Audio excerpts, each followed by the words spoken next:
বড় শহরের ডাউনটাউন এলাকা দিয়ে যাচ্ছি। এই আবার ফিউচার মিউজিয়ামের পাশ দিয়ে আমরা যাচ্ছি, আর পিছনে বুর্জ খলিফাও দেখা যাচ্ছে।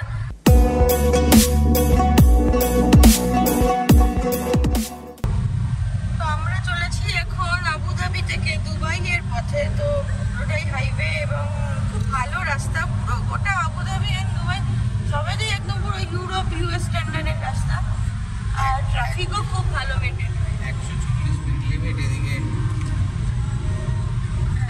140 স্পিড লিমিট। দারুণ মাখানের মতো রাস্তা দিয়ে যাচ্ছি আমরা এখন, আর অনেকগুলো লেনও আছে দেখতে পাচ্ছ। আর সব থেকে মজার ব্যাপার হলো এই প্রথম আমি কোনো দেশে বেড়াতে এসে আমার নিজের ইউটিউবের প্লে লিস্ট আমার বাজাতেই হচ্ছে না, কারণ এফএম এর একের পর এক ভালো বলিউড গান বাজিয়ে যাচ্ছে। তো এখন আমরা পুরো হাইওয়ে দিয়ে যাচ্ছি। তো এই সাইডে দেখো পুরো এরকম মরুভূমির মধ্যে দিয়ে, দুপাশে মরুভূমি আর মাঝখানে এরকম বড় সুন্দর রাস্তা।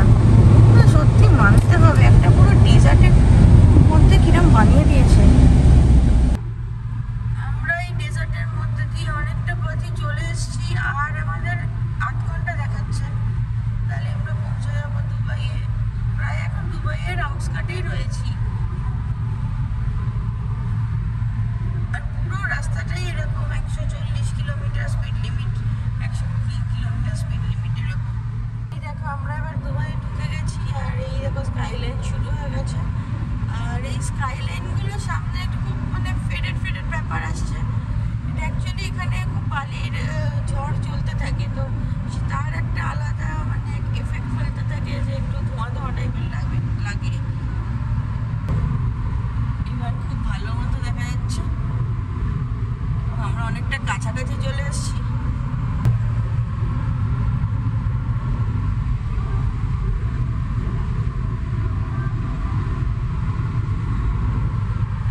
মরুভূমির বুকে এরকম একটা শহর বানিয়ে দিয়েছে।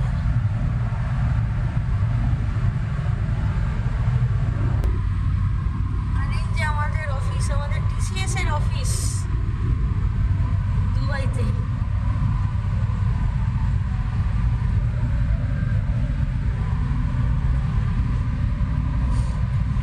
গ্র্যান্ড দুবাইয়ের মধ্যে একটা গ্র্যান্ড ব্যাপার তো আছে। আর সব থেকে বড় ব্যাপার যে এরকম মরুভূমির মধ্যে সেই গ্র্যান্ড ব্যাপারটাকে এনেছে। ভেগাসের মতো না, তবে আমার স্কাই রাইজ তো ভেগাসের থেকেও বেশিই আছে লাগছে। আর ভেগাসে এত এন্টারটেনমেন্ট নেই, মানে ভেগাসের এন্টারটেনমেন্ট একটু অন্য ধরনের। এখানে সেটা একটু হয়তো কম, বা জানি না নাইট লাইফ কেমন। বাকি মানে সি ওয়ার্ল্ড রয়েছে, মিরাকল গার্ডেন রয়েছে, প্রচুর ঘোরার জায়গা। মানে কোনো একটা আন্ডার দ্য রুফ অ্যাক্টিভিটি করার মতো প্রচুর জায়গা রয়েছে দুবাইতে। তো এই দেখো দুবাইতে কিন্তু জ্যামও হয়, তাই জন্য যেখানেই যাওয়ার থাকবে একটু হাতে টাইম রেখে বেরোলে ভালো। খুব ট্রাফিক আমরা পেয়েছি তা নয়, বাট ট্রাফিক তো আছেই। মানে এটা আজকে বোধহয় শনিবার ছুটি বলেছে, ছুটি বলেও হতে পারে। 10-15 মিনিট এক্সট্রা হাতে রেখে দেওয়া ভালো। আর এই দেখো প্রথম দর্শন বুর্জ খলিফার। এই যে এটা হলো বুর্জ খলিফা। এটা আবার ওই হেজি লাগছে, এখন একটু বালি রয়েছে এনভায়রনমেন্টে, তার জন্য কাছে গেলে ব্যাপারটা অনেকটাই ক্লিয়ার হয়ে যাচ্ছে। তখনটা বোঝা যাচ্ছে না, দূর থেকে জিনিসগুলোকে এরকম লাগছে।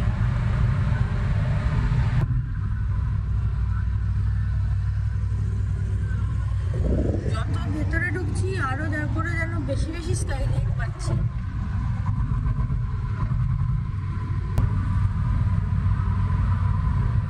এই যে এবার ডান দিকে দেখলেই দেখবে বুর্জ খলিফাটা দেখা যাবে। Keep left at the fork. Burj খলিফার খুব কাছেই আছি আমরা। কিরকম মনে হচ্ছে ইউএস এর কোনো বড় শহরের ডাউনটাউন এলাকা দিয়ে যাচ্ছি। আর তার আগে যেরকম যাচ্ছে আর অনেক লেন হচ্ছে, ক্রিয়েট হয়ে যাচ্ছে, সেরকম এদিক ওদিক গাড়ি বেরিয়ে যাচ্ছে, এক্স্যাক্টলি সিজন টাইপেরই লাগছে। আর এই যে সামনে যেটা দেখছো এটা হলো ফিউচার মিউজিয়াম। এই ফিউচার মিউজিয়ামটা আমরা কলকাতা থেকে ফেরার সময় যখন দুবাইয়ে আবার থাকবো তখন আমরা এটা দেখবো, আমাদের টিকিট বুক আছে। তো এখন আমরা এসেছি লাঞ্চ করতে, আর লাঞ্চ করার জন্য এখানে গাড়ি পার্ক করলাম। তো পার্কিংয়ের রুল হলো এখানে এরকম একটা বোর্ড থাকবে, সেই বোর্ডে লেখা থাকবে একটা অ্যাপের ডিটেলস থাকবে, সেই আরটিএ না অ্যাপটার নাম। তো ওই আরটিএ অ্যাপটা ডাউনলোড করে নিলে সমস্ত পার্কিং লোকেশানগুলো অ্যাপে এমনি লাইভ লোকেশান দিয়ে আসতে থাকবে। তো সেটা অনেক বেটার হবে এবং ইজি টু ডু হবে। এলস একটা মেসেজ করেও করা যায়। তো এই পুরো প্রসেসটাই আমাদের একজন ভারতীয় একটা কাপলের সাথে দেখা হলো, তারা আমাদেরকে এটা বলে দিল যে কি করতে হবে। আর দুবাইতে বলছি না যে তুমি জাস্ট র্যান্ডাম কাউকে দেখলে তোমার হিন্দি বলতে হবে, মানে অ্যারাবিক বলার মতো লোকই আমি খুঁজে পাইনি। এখানে হিন্দি সব থেকে বেশি চলছে আর বাংলাও বেশি চলছে, কারণ বাংলাদেশি প্রচুর আছেন আর আমাদের কলকাতার লোকও প্রচুর আছেন। তো প্রচুর বাংলা আর হিন্দি জানলে দুবাই আর কিছু লাগবে না, তো সব কমিউনিকেশন তাতেই হয়ে যাবে। তো আমরা এখন করতে এসেছি লাঞ্চ, আর দেখো কোথায় করতে এসেছি, আরসালান দুবাই। তো দেখা যাক আরসালান দুবাইয়ের খাবার কেমন হয়। তো এই এসছে আমাদের মেনু কার্ড দিয়েছে, হাওড়া ব্রিজের ফটো আছে পেছনে। এখানে প্রচুর আইটেম আছে এবং যেরকম আমাদের কলকাতায় থাকে আই থিঙ্ক ওরকমই আছে। তো আমরা একটা মাটন বিরিয়ানি নেবো। মাটন বিরিয়ানি আর মাটন বিরিয়ানি স্পেশালের মধ্যে স্পেশালি নেব, প্রাইসের অনেক তফাৎ। ও 35 and 52, মানে সেটা কি জাস্টিফাইড তফাৎ? দেখি কি আছে। আর একটা কাবাব নেবো কিছু, মানে কাবাব আছে কি তাহলে করছি। মাটন বিরিয়ানি একটা স্পেশাল নিচ্ছি, মালাই কাবাব নিচ্ছি আর কোল্ড ড্রিঙ্কস। এই এসছি আমাদের মালাই কাবাব।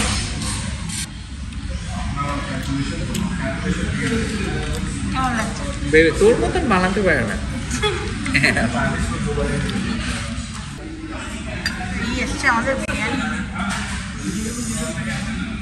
আমি আর সামলাতে পারছি না, খেয়ে দেখি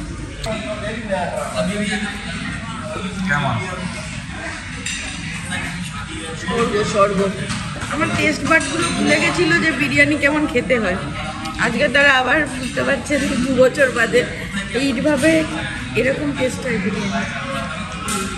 আমরা যেটা খাই ফিনল্যান্ডে ওগুলো অ্যাকচুয়ালি বিরিয়ানি না, মানে বিরিয়ানি ভালোবাসি বলে জোর করে আর কি খাই, ওটাকেই ভালো লাগাই আর কি, মনে করি যে হ্যাঁ ভালো লাগছে।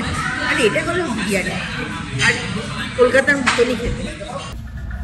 আরসালানে একটা জম্পেশ লাঞ্চ করার পর আমরা এখন যাচ্ছি গোলশুকে, সেটা হলো ওল্ড দুবাইয়ের দিকে, তো যেটাকে ক্রিক এরিয়াও বলে।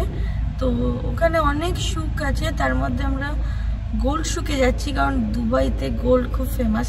আমাদের অত টাকা নেই আমরা খুব গোল্ড কিনবো তা নয়, আমরা জাস্ট এমনি এক্সপ্লোর করতে যাচ্ছি, দেখতে যাচ্ছি আসলে সত্যিই কি মানে গোল্ডের দাম কম হলে কীরকম কম, এই ইনফরমেশনটা কালেক্ট করতেই আমরা যাচ্ছি।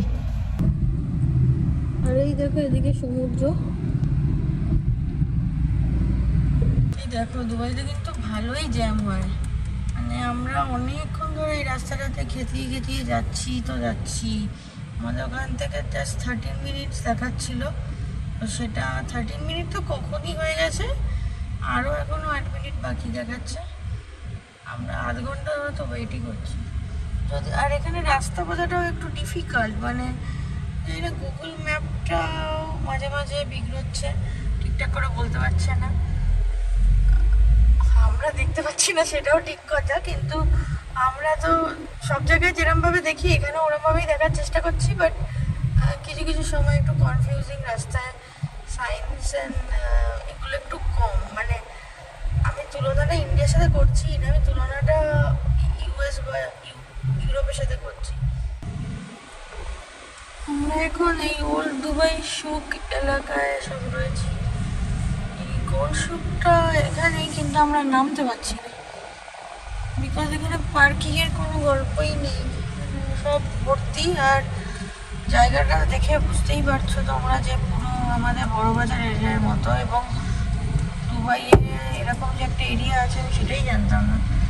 তো যেখানে নামার কোনো স্কোপটাই আমি দেখতে পাচ্ছি না। আমাদের দেশে তবু একটা জিনিস ভালো যে লোকজন এসে পার্কিং করিয়ে দেয়, এখানে সেই গল্পটাও নেই।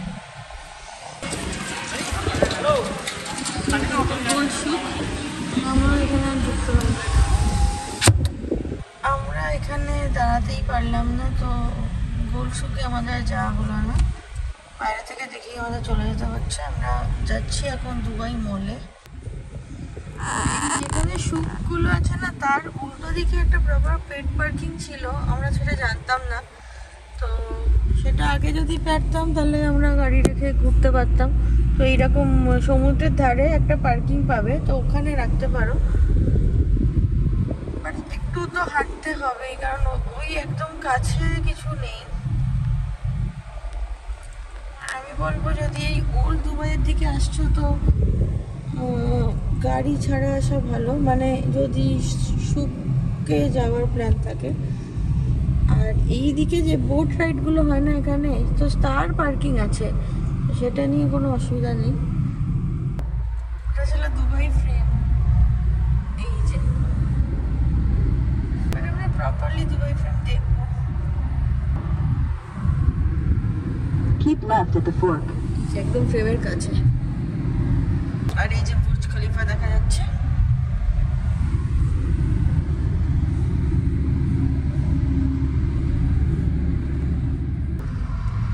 তো এই আমার ফিউচার মিউজিয়ামের পাশ দিয়ে আমরা যাচ্ছি, আর পিছনে বুর্জ খলিফাও দেখা যাচ্ছে, আর পুরো দুবাই স্কাইলাইন, দারুণ ফ্রেমটা।